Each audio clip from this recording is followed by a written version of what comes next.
Hey guys, welcome back into the studio. Today I thought I'd give you an in-depth look of one of the projects I'm currently working on. So I am working on a project that's going to be an installation that will have 500 of these little figures in it. And today I want to show you the first step of making these 500 characters. So I made initially 12 characters out of clay, and they're all just a little bit different.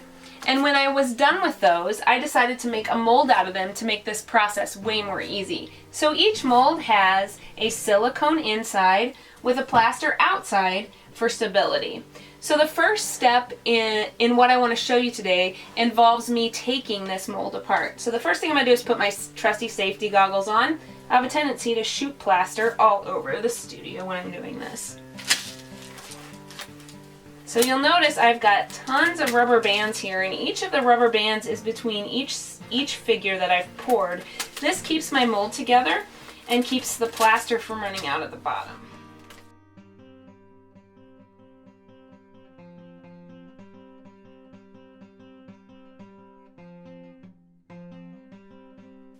So now I'm going to open that plaster up. As you can see, I've used some cheesecloth in here to keep this plaster nice and tight. If I hadn't used a cheesecloth in my mold, this whole plaster piece would be super broken. So then I peel back the first part of my mold. And then here are all my figures. Now you can see that I did have some seepage of that plaster, and that's what all this is around here. I've made well over, probably 750 of these already. One was about 200 of them for another project, and so you can see this mold is starting to get worn a little bit. So I'm going to take each one of these individual figures out, so you can see they're all just a little different. And then I'm going to clean off my mold here. I just use a regular toothbrush that my dentist had given me, and this has one of those nice little gum scrubbers on it. And that gets all the extra plaster off of here. Now the reason why I have to be careful and meticulous about getting most or all of the plaster off here is that if I don't, this mold is not gonna go together correctly, and then I'm gonna have more problems with the plaster seeping than I did the last time.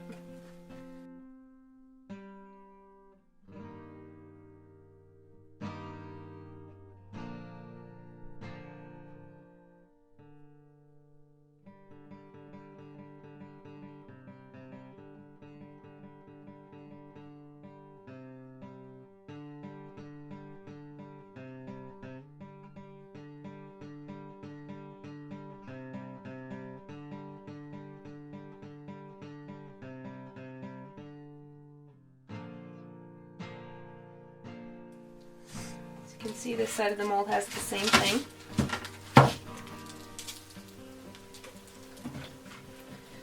Get those last little bits out here.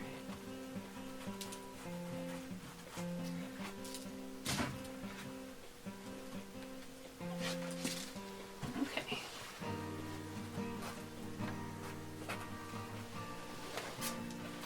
Alright, now that I have pretty much everything cleaned out of my mold, I'm going to stick these back together, making sure that everything lines up just as it should.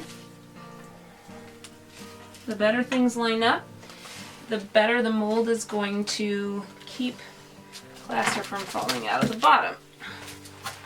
So now to rubber band it back up.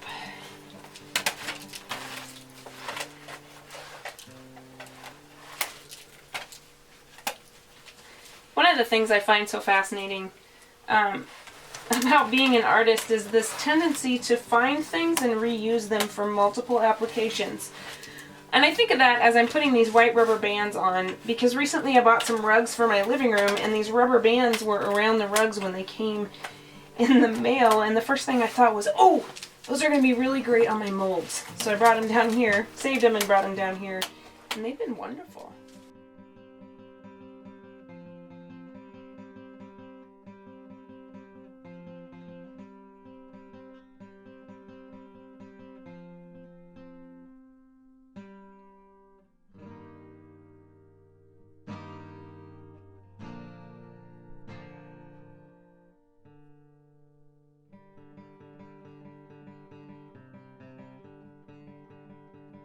Alright, now we're going to pour plaster for this next mold. In this bucket here, I have some water.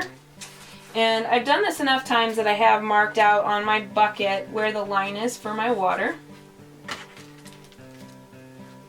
I have a bucket of plaster here. And when you do this process, at least for me, it's really important that I put on my plastic gloves because my skin tends to get really dried out with plaster. Now if you have asthma or someone who would have maybe some allergies, it's really important to wear a mask when working with plaster. I tend to not be that way. I try not to create a whole lot of dust. Now what you're looking for when you mix plaster for this is for the plaster to sit on the very top of the water. If you can see closely, the plaster's all getting sucked up by the water. And so I just make sure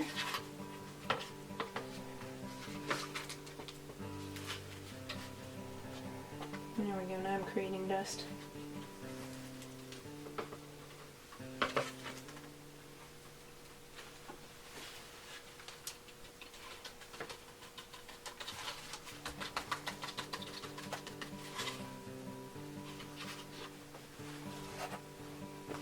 Okay, the plaster is starting to sit on the top of the water.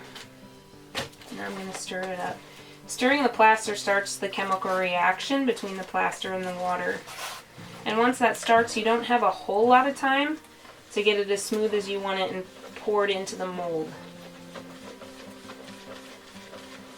And the thicker your plaster starts, the less time you have to get it into these tiny holes anyway.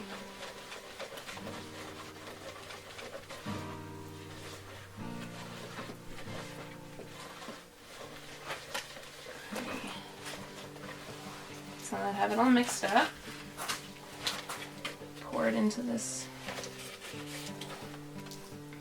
mold here.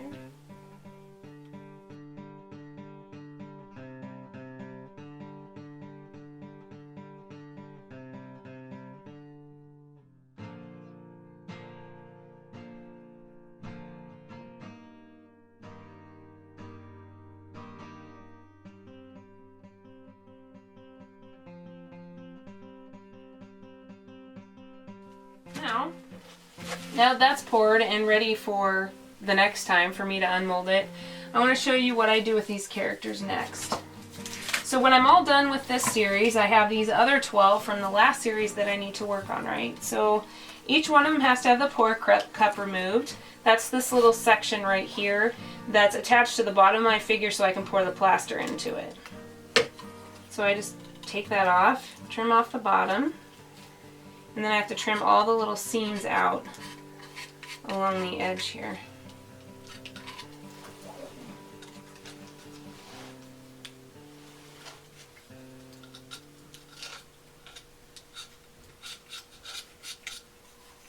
So there's one.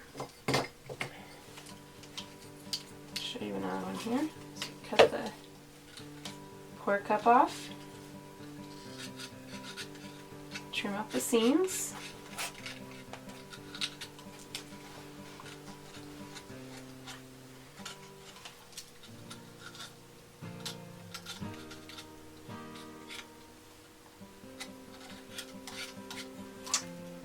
Well, I'm going to finish working these up and getting all these things trimmed. So I hope next time you'll join me in the studio where you can see how I take this little figure and prepare it for the next steps. Thanks for joining me in the studio. We'll see you next time.